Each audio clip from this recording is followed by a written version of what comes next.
আর যাবো একটা বিয়েবাড়িতে, তো এইটা একটা ফেস প্যাক ডিট্যানিং, তো এটা মেখে নিলাম। বাট খুব সুন্দর প্যাকটা, মুখটা বেশ ফ্রেশ হয়ে গেল।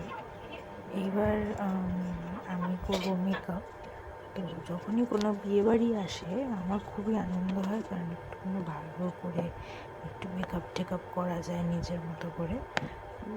বিয়েবাড়ি না, যে কোনো অকেশন পারপাসে আমার খুবই ভালো লাগে একটু মেকআপ করবো, এটাই জন্যই বেশি আর কি।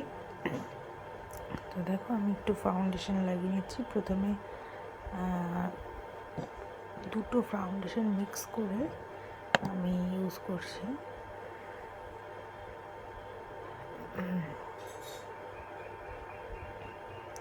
আর মেকআপ করতে আমার খুবই ভালো লাগে। এই যে বিউটি ব্লেন্ডার দিয়ে ভালো করে ব্লেন্ড করে নিয়েছি, ওর মুখটা কি শুধু ফ্ললেস লাগছে একটা।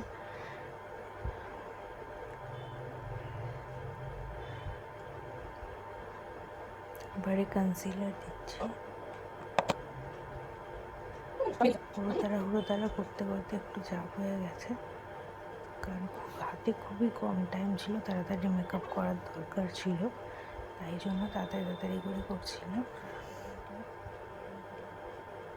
আর আমার কাছে কোনো আইব্রো পেন্সিল ছিল না সেই মুমেন্ট, হাতের সামনে খুঁজে পাইনি, তো আমি আইলাইনার দিয়েই কাজ চালাতে হচ্ছে আমাকে।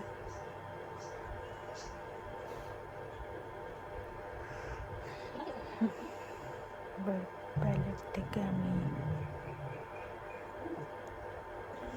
রেডি হয়ে গেছি। আমি দেখো কেমন লাগছে লুকটা, প্লিজ বলো, তোমরা কমেন্ট করো।